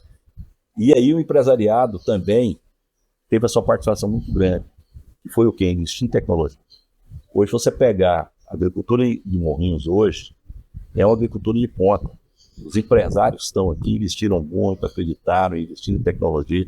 É hoje uma das grandes regiões que produz bem, porque investiu em tecnologia, investiu em modernização. Hoje, Morrinhos tem essa grande vantagem também, tem uma modernização. Então nós tivemos essa mudança de conceito. E isso trouxe outras empresas. Quando você fala assim, não, veio para cá a Magazine Luiza, veio para cá não sei quem, veio para cá. Mas não veio porque tem emprego. As pessoas compram, as pessoas pegam seu carnezinho, tudo bem, vai lá e paga. Se você não tiver isso, não vem. Se você não tiver uma cultura voltada para a geração de emprego, não adianta que a cidade não vai crescer. A cidade vai empacar, tá certo? Ela fica ali naquele dia a dia e não sai dali. E se você observar, Morrinhos cresceu em função disso. E nós, isso aí eu falo, nós tínhamos uma participação muito grande. Olé não veio para cá porque o prefeito era o Rogério, porque o vice-governador era o Nathalie. É porque tinha condição de crescimento. Porque tinha condições de crescimento e você ofereceu condições para isso. Isso. Nós fizemos toda a terraplanar da Olé. Nós pegamos a energia elétrica que tinha lá na subestação Planalto e levamos lá para o Distrito Industrial. Nós abrimos uma rede de 3,8 kV aqui por rumo do Bom Jardim para colocar pivô central ali na região da época, que é um Greg que está lá, hoje o Paulo Serafim. Nós temos uma linha de 34,5 kV para céu, saindo aqui da subestação de Morrinhos, indo até lá no Currião para atender os pivôs centrais que tinham ali. Então, se você não oferecer essas condições para as empresas que elas virem, não vem, tá certo? Por que a SEM veio para cá? A SEM estava com o pé em Goiatuba. Era 3 quilômetros, chegava no município de Goiatuba, numa negociação que estava tendo com o Reinaldo Coelho. Aí nós fizemos aqui, veio o Zé Humberto, veio o Marcelo Camargo na época, conversamos, colocamos máquina lá durante 6 meses para fazer terraplanagem, desmanchar a curva de nível. Fizemos um acordo junto com o Estado, questão de impostos, né, todo um acordo especial para a SEM, para questão de impostos, para eles poderem ter incentivos fiscais. Ajudamos lá para conseguir que o governo assumisse a construção da barragem, da represa deles lá. Então, se você não faz isso, se você não procura essas empresas, se você não traz esses benefícios, as empresas não vêm. E Morrinhos cresceu por causa disso, justamente por causa dessa mudança que foi feita na economia. Nós saímos de uma economia voltada para serviço, que era para o lado do quente, que era o leite, tá certo? Pela Complém, entramos na cana, entramos no tomate, entramos na lavoura de gado. Somos hoje um dos maiores produtores de tomate e gado de Goiás. Tomate industrial de Goiás é Morrinhos. Então isso modificou a cidade.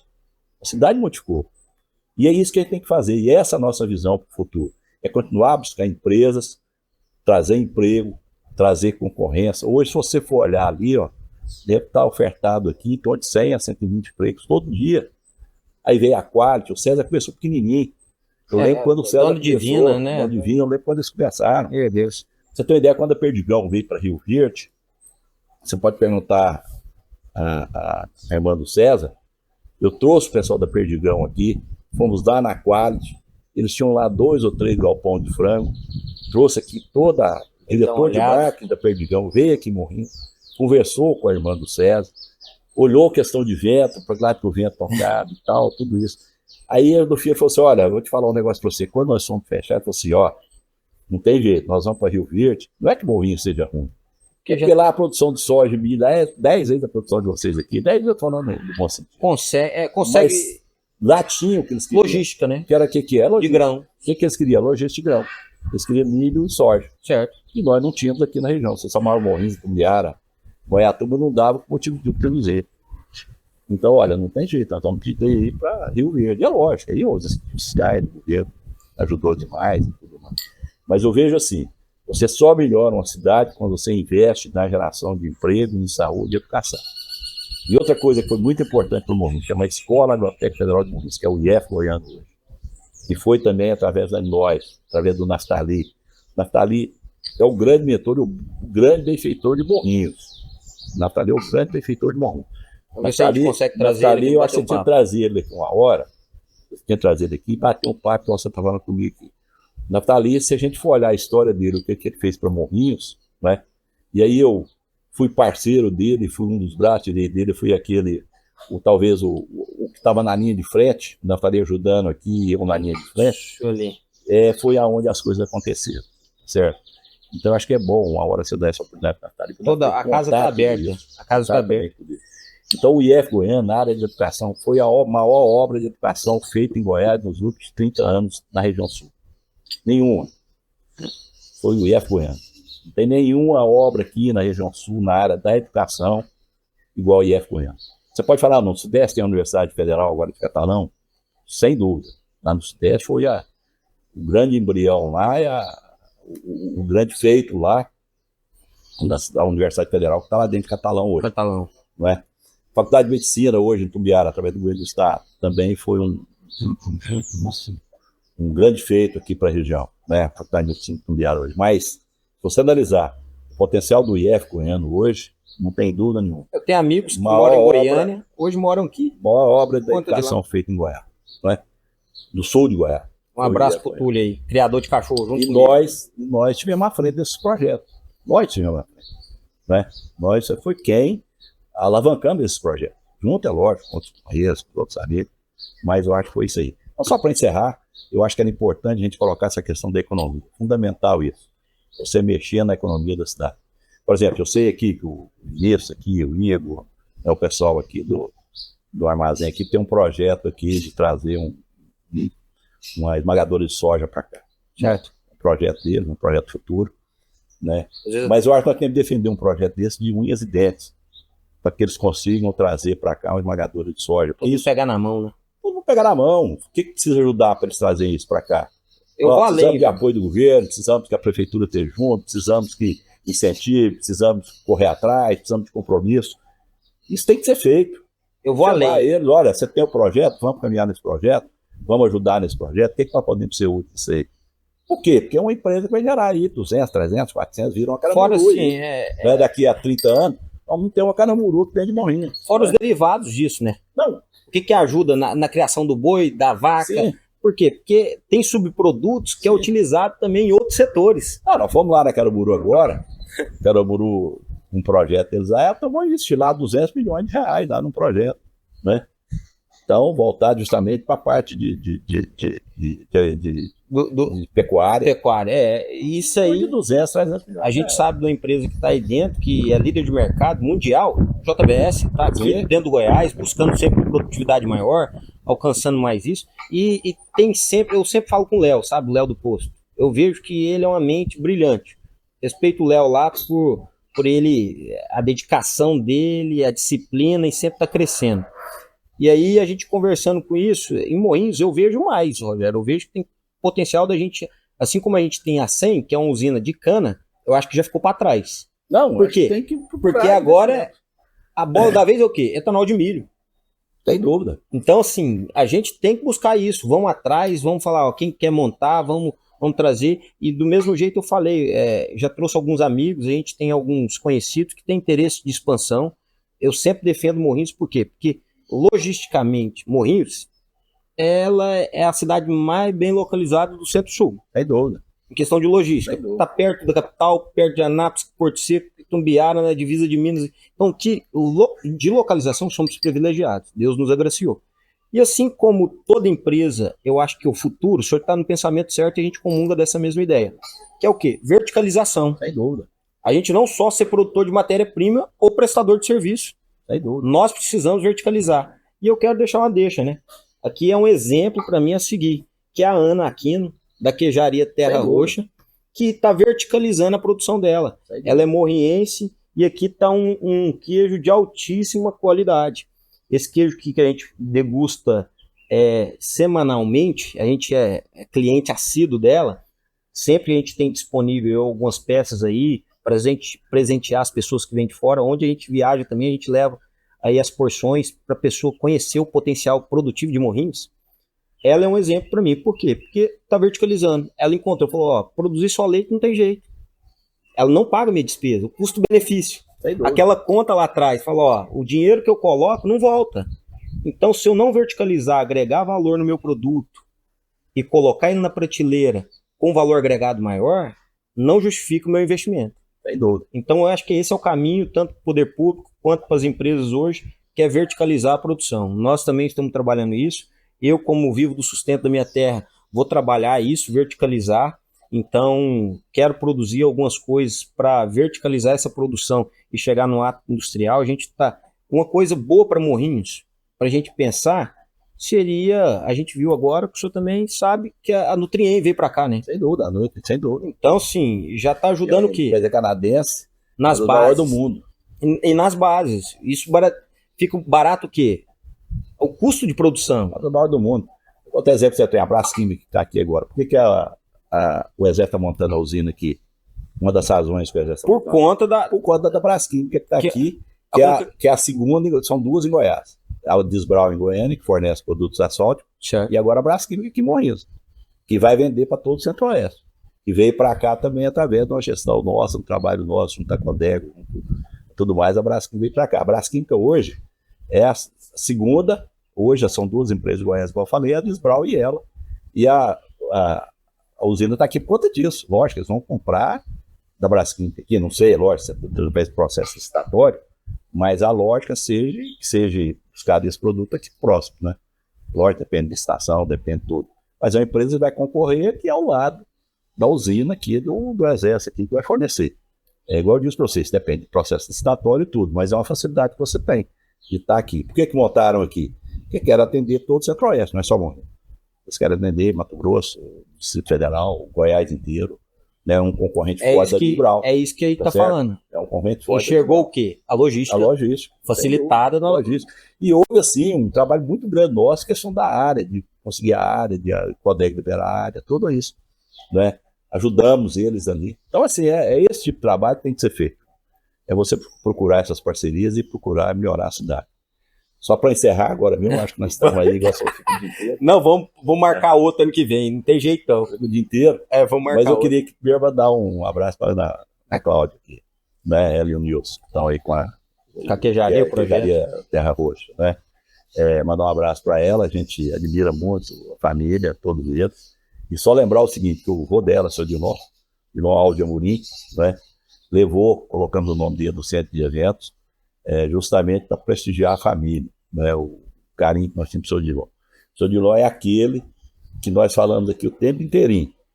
É aquela pessoa que nós falamos o tempo inteirinho sobre ele aqui, só que nós não falamos o nome disso. O seu Dilon era aquela pessoa que era o grande coordenador político, era aquele que batia o martelo, aquele que ouvia todo mundo e que na hora certa falava, o melhor que nós temos de ir aqui. E que a turma batia a palma e acompanhava. Mas ouvia todo mundo primeiro. Esse era o seu Dilon. E por isso, nós demos o nome para ele e quero aqui mandar um abraço para a Ana Cláudia, para o Nilson, o Dilonzinho, que é o pai dela, que era um grande amigo nosso, a Beatriz, né? E eu acho que são grandes parceiros e fizeram um trabalho muito bom. Assim. E quando a gente conhece o passado, justifica o sucesso do presente, né? Às vezes a gente enxerga há anos o sucesso dela, é porque existiu uma construção lá no passado, seu Dilon. Então, isso é aquele famoso ditado, vem de berço, né? Vem de berço. Vem de berço. E era o batedor de martelo. Isso. Então, mas te agradeço mais uma vez, Rogério. Obrigado. Só para encerrar aqui é o seguinte, olha, eu estou com 68 anos. Ontem, no sábado, eu ouvi uma palavra interessante. Eu quero morrer velho, mas com a cabeça de jovem. E eu vou compartilhar também uma palavra que eu vi esse final de semana.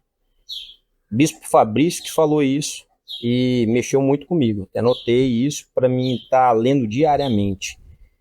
Que legado não é você viver para sempre, é você viver para sempre nas pessoas, através das pessoas. Sem dúvida. Então, legado não é a partir do momento que você quer viver para sempre, mas sim você viver para sempre na vida das pessoas. E isso eu vejo, assim, a gente teve também pessoas antecedendo, trabalho que meu pai se propôs a fazer, só que o que ele propôs a fazer, nós como os filhos temos que continuar. Verdade. Porque só vai ser lembrado se esse trabalho continuar. Então eu sou herdeiro, eu sou responsável por um legado. Isso é importante a gente analisar. Verdade. Né? Então a gente tem essa responsabilidade também, está assumindo essa responsabilidade, essa missão, e eu estou aqui para servir. Quero mais escutar do que falar, e eu acho que isso aqui corrige todo dia isso. Porque às vezes a gente quer falar, os meninos falam, você falou demais, bicho. Você tem que escutar mais. Você falou. Não, mas você troca de falar. Um abraço. Obrigado, então, satisfação, viu? Obrigado. Obrigadão por tudo. Rapaz, rendeu. Agora. Foi bom o papo. Bom demais. Obrigado por tudo, viu? 2 horas de conversa. Esse papo aqui eu valorizei, hein? Fluiu demais.